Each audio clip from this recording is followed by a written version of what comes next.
We are joined this morning by Coach Beto, head women's water polo coach over at Mesa College. Coach, good morning. Good morning, both. Thank you for having me. Hey, let's get right to it. 8-2 overall, number one in the PCAC right now. Coach, give us a little update about how the team's playing. The women's team is playing great right now. 2 weekends ago, we traveled to the West Valley Invitational where we were going in undefeated 6-0, right? But we knew by looking at the schedule that we were going to have some stiff competition, which we did. We had a solid wins against Modesto and Foothill, but we also had back-to-back losses. Our first losses of the season. First one came to Delta, where we lost to them 9-5. And our second loss came to West Valley, who are the reigning state champions, and when they beat us 13-6.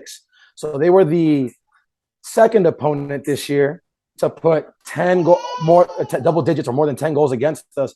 But they're the first one to beat us. You know, they beat us by more than double the score. It was a big challenge for our girls. There was a lot of emotions going around. All of us wanted to come back undefeated. But when you go play a big powerhouse like West Valley, we got tested. We hit a brick wall, and it was hard to deal with at first, but we overcame. And then last weekend, we competed at the Golden West Invitational, where we faced off against Rio Hondo and East LA College, and we came back with 2 solid wins. So very proud of the way we're growing, very proud of the way we're developing, and very proud of my ladies for just working their butts off and not just training very hard, but then also learning how to apply all that training and all that work to the games. Sure. And very, very excited for our season moving forward. And now that we start conference play pretty soon, I mean, we're ready. We are more than ready to take everybody on. West Valley is a tough program, as you mentioned. 2021 Triple C AA state champions. I believe they defeated Fullerton and Santa Barbara last season, and I believe currently they're undefeated. They're 10-0 right now in one of the toughest conferences. Yeah, they're the best team in the state right now. They are the best team in the state. Absolutely, and we held our own. And as you know, the Coast Conference is a water polo powerhouse. Yeah. So, hey, why was it important for you or the program for us to play and schedule matches against teams like West Valley State and Delta? It's very important for us because we need to be able to measure ourselves against the best of the best, Sure. Right? We need to be able to understand. Like one concern that I have as a coach, right, is when you have an undefeated streak, how is the team going to react when they face their first loss, right? Sure. How is the team going to come together to bounce back from a loss, right? So we go in undefeated 6-0, right? Our first game of the tournament was Modesto. We won that game. Second game was Delta. We lost that game. And then we played West Valley, and we lose 2 in a row. And, it was a shock to a lot of the girls. It wasn't a shock necessarily to me, but it was a shock to a lot of the girls. We had high hopes and dreams to stay undefeated. But playing a team like that grounds you. It humbles you. It reminds you that we still have a long way to go, that we still have room for improvement, that we are not done working. The job is still not done. So playing those 2 teams were extremely important for us because we had to get grounded. We had to get checked. It had to show us that, hey, we have been having really good practices and we've been working really hard. Now we got to work harder. Now we got to train harder. Now we have to continue this consistency because if we want to be state champions, we're going to have to face West Valley again. And they're going to be, they're not going to be the same team in November, right? The same team in September. They also been training. They've also been working hard. So it shows us that we still have a long way to go, which is great because the girls bounce back. Golden West Invitational 2-0 undefeated. So I was very happy with their response. The training level has gone up. The girls are being more accountable with each other and they're pushing themselves a lot more. So very, very excited for the rest of the season. So, and after those 2 losses, we defeated Foothill 13-1, I believe. Is that what it was? Correct. That's correct. So they, as you mentioned, they responded well after the first defeat of the season. Hey, Lily Barraza has been playing well. Yes. Number 19. Tell us a little bit about what makes her special. Lily Barraza, she's a local girl. She went to Patrick Henry High School. She played for a couple of local clubs here in San Diego. This young girl just loves the game of water polo, and she's not the fastest girl in the pool. She's not the biggest girl in the pool. She doesn't have the strongest shot, but that never stops her. That she doesn't let those things get in the way of her training, right? I always tell the girls, girls, getting in shape is easy, right? Becoming faster, getting stronger. You do that by swimming and by hitting the weights, right? Mhm. Becoming a better water polo player, becoming a tactician, becoming a better decision maker.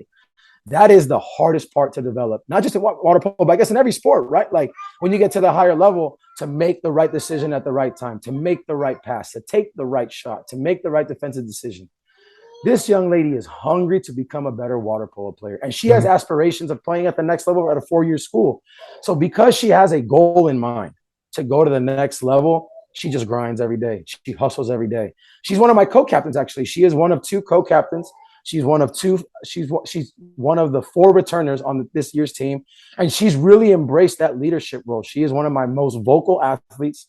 She's very passionate. The girls just surround her because her energy is so positive that they're just attracted to her. And her positivity is addicting, right? She's one of the girls that, she had a little emotional reaction. Maybe a tear or two came out when we lost the games to Delta and West Valley, but she didn't let that phase her. She came back and had a strong performance against Foothill.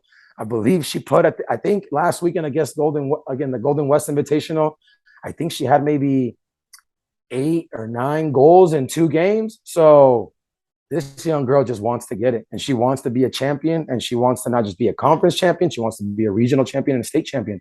So we're very lucky to have her. We're very lucky to have her on our team and to have her drive and to have her passion and love for the sport. And most importantly, her leadership. As a returner, she has leadership qualities that she can bring. So we're very lucky to have her and very happy to have her. No, it's as you mentioned, you got to have players like that on the team where they lead by example. And from what I've heard, what people talk about, it's exactly what you mentioned. She wants to work, and she wants to be able to go to that next level of water polo, and that's always great to see. Traveling tomorrow at Citrus College, participating in the Citrus Mini, competing against Riverside first at 11 a.m., followed by Citrus. What do we need to do these next couple of games in order to come out 2-0 this weekend? We need to come out fast and strong. Before the end of the week. Yeah. We need to come out fast and strong. A team like Riverside, who's also considered a powerhouse, they have history behind them. They have numbers. They have athletes. They have experience. They have championships behind them. They are a very, very strong team. So, we have to come out swinging. We have to come out. We have to bring the pressure to them. We have to bring the fire to them. If we allow this team to get hot, it's very hard to stop them. So if we bring the fire to them first, we have a fighting chance to have a solid win. Citrus, we've played them every single year since I took over the women's team. We are still winless against them. But this year, with our strong team, I have high hopes and dreams, and I have high expectations for us to be able to get our first win against them. So we just got to come out hot. We cannot let either of these teams get hot or get momentum on their side. If we are able to control the ball, control the possession, and control the clock, the odds will be in our favor. So that's what we got to do. And then October is right around the corner. It's conference time. It's conference time, baby. Conference time. First conference match, October 5th, Wednesday against Southwestern College. And then after that, the following week, Palomar College, who is again another powerhouse, right? I mean, they're 2-time reigning champs. They have been the champion 2 years in a row. They're playing well.